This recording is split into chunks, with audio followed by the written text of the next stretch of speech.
முதலில் திரு குமார் உங்களிடமிருந்து நான் ஆரம்பிக்கிறேன். பிரச்சாரத்தை தொடங்கிவிட்டது அதிமுக பாஜக கூட்டணி. குறிப்பாக இந்த மக்களை காப்போம், தமிழகத்தை மீட்போம் என்ற முழக்கங்களோடு பிரச்சாரத்தை துவங்கியுள்ள எதிர்க்கட்சித் தலைவர் நேற்று கூட உருட்டுகளும் திருட்டுகளும் என்று அந்த முழக்கத்தினுடைய மற்றொரு பிரச்சார முழக்கத்தை முன்வைத்து நடைபெற்று கொண்டிருக்கக்கூடிய நிலையில் பிரதமரும் இன்னும் சில மணித்துளிகளில் தமிழகம் வருகிறார் புதிய திட்டங்களை துவக்கி வைப்பதற்காக. இந்த இரண்டையும் சேர்த்து நிறைய கருத்து விமர்சனங்கள் முன்வைக்கப்படுது.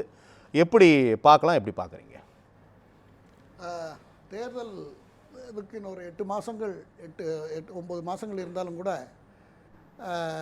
இந்த தேர்தல் ரொம்ப பரபரப்பான ஒரு தேர்தலாக இருக்கும் என்று எல்லோராலையும் கணிக்கப்படுகிறது. ஏன் அந்த பரபரப்புக்கு காரணம் சார்? அந்த பரபரப்புக்கு காரணம் ஒரு பெரிய தலைமைகள் மாறும் பொழுது நீங்கள் 67 எடுத்துக்கிட்டாலும் சரி, அப்படியே 77 எடுத்துக்கிட்டாலும் சரி, அப்படியே 91 எடுத்துக்கிட்டாலும் சரி, இப்போ 2017 இப்போ வரைக்கும் அந்த 2017 21 பார்த்துட்டோமே.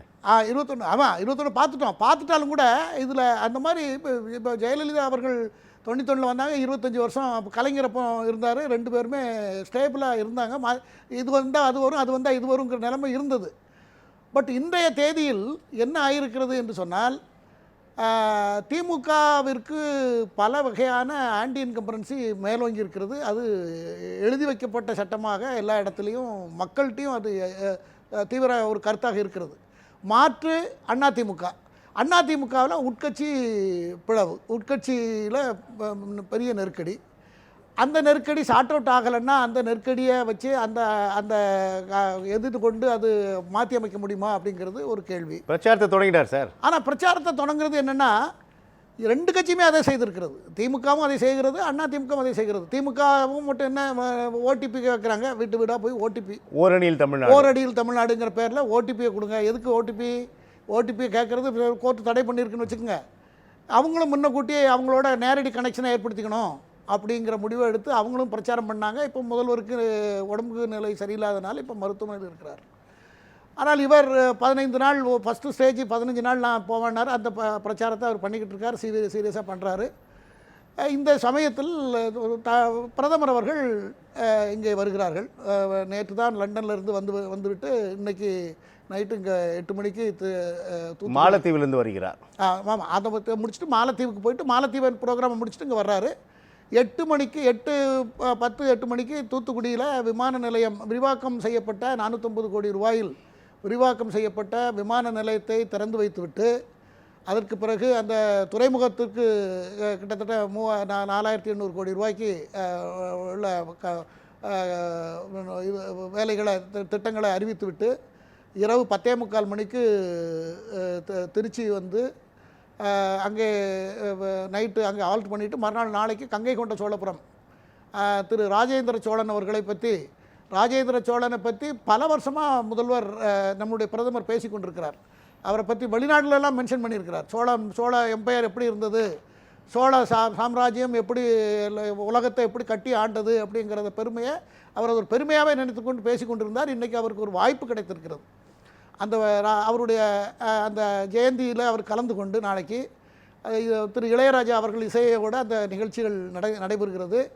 அதற்கு நடுவில் இன்றைக்கு 10:45 மணிக்கு நம்முடைய எடப்பாடி பழனிசாமி அவர்கள், முன்னாள் முதலமைச்சர் எடப்பாடி பழனிசாமி அவர்களை சந்திப்பதற்கு நேரமும் ஒதுக்கி இருக்கிறார்கள். அந்த சந்திப்பும் நடக்கும் என்று நினைக்கிறேன். அதில் குறிப்பாக கூட்டணியை பற்றியும் பேசுவார்கள்.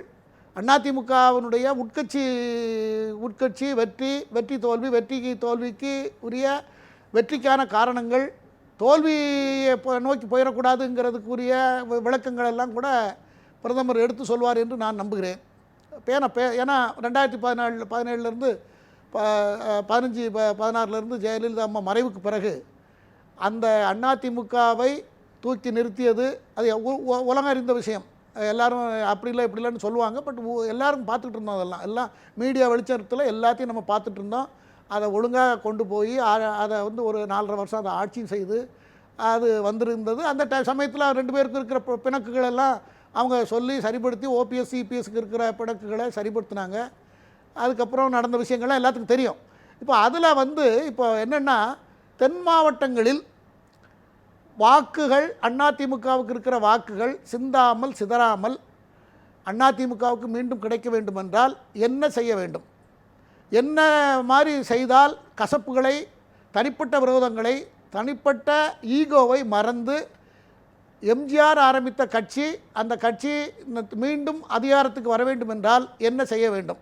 தொண்டர்களுடைய அதிமுக ஓட்டு எங்கேயுமே சதறி போல, இது வரைக்கும் அதிமுக ஓட்டு எங்கேயும் சதறி போல. எல்லாரும் சொல்கிறாங்க, எல்லா பத்திரிகையாளர்கள், கருத்து கணிப்பாளர்கள் எல்லாருமே அதிமுக ஓட்டு அப்படியே தான் சாலிடாக இருக்குது, ஆனால் பிரிந்து இருக்கிறது.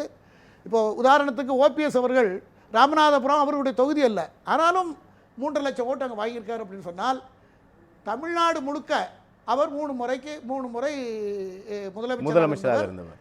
ஜெயலலிதா அம்மையாருடைய ஒருமித்த அதாவது மனசின் அடிப்படையில் அவங்கள வாழ்த்தின வீடியோக்கள் இன்றைக்கும் ஓடிக்கொண்டிருக்கிறது, எல்லா இடத்துலையும் மக்களுக்கு தெரியும். ஆக அவருக்கு எல்லா தொகுதியிலையும் செல்வாக்கு இருக்கிறது. வாக்குகள் பெரிய அளவுக்கு வெற்றி இல்லைனாலும் அவருக்குன்னு ஒரு வாக்கு அவருடைய ஆட்சி செய்த காலத்தில் அவர் மேலே குற்றச்சாட்டு இல்லாத ஒரு நிலையில் அவர் இருந்தார். அவர் அந்த அம்மாவுக்கு ரொம்ப லாயலாக இருந்தார். அது எல்லாரும் அறிந்த விஷயம்தான். ஆனால் இவர் அளவுக்கு ஒன்றுபட்ட அதிமுகவை விரும்பி இதை சொல்கிறீங்களோ? ஆமாம், ஒன்றுபட்ட இல்லை, ஓபிஎஸ் தனி கேரியரை சொல்கிறேன் நான். ஓபிஎஸ் உடைய அந்த பழைய லைஃப் ஸ்டைல், அவருடைய சிஎம்மாக இருந்த காலத்தில் அவர் மேலே எந்த கெட்ட பேரெலாம் கிடையாது. சொன்னதை செய்து கொண்டிருந்தார். அவரை ரொம்ப பாராட்டினாங்க. திரும்ப 3 முறை திரும்ப ஒருத்தர்கிட்ட அந்த பொறுப்பை கொடுத்துருக்காங்கன்னா அவர் ஒரு கேப்பபிள் பர்சன் அப்படின்னு தான் கொடுத்துருந்தாங்க. இப்போ இந்த விஷயங்களெல்லாம் இருக்கிறது. அதை அனாவசியமாக அவரை 4.5 வருஷம் ஆட்சிக்கு பிறகு அவர் தூக்கி எறியப்பட்டு விட்டார். இப்போ அவரை வந்து அவருடைய இல்லைன்னா அவர் சசிகலா அம்மையார், டிடிவி அவர்கள் டிடிவி வந்து கூட சேர்க்கலைங்கிறதுனால அவர் தனியாக ஒரு கட்சியை ஆரம்பித்து விட்டார். அமமுகன்னு ஒன்றை ஆரம்பித்து விட்டார். அவர் என்டிஏல தான் இருக்கிறார்.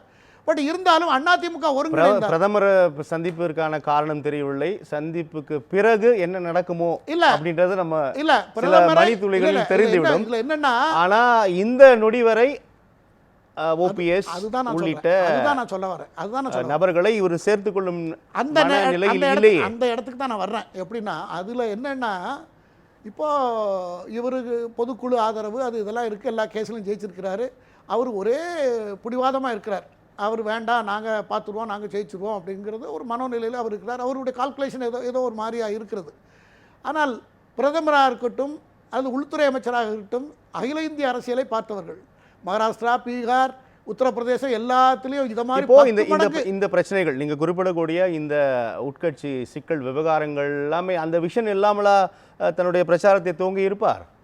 இல்லை, அது பிரச்சாரம் தனியாக போய்கிட்டு இருக்குது. உள்கட்சியில் உள்ள பிரச்சனையை பிரச்சாரம் வந்து முன்னக்கூட்டியே மக்கள்கிட்ட பூத்து கமிட்டி இப்படியெல்லாம் பிரச்சனைகள் ரொம்ப தான் ஒரு 2 வருஷமாக இதை பற்றி பேசிட்டு தானே இருக்கோம். டிவியில் விவாதங்கள் பூரா ஒரு மாதத்தில் 20 நாள் இந்த விவாதம் நடந்து கொண்டு இருக்கிறது.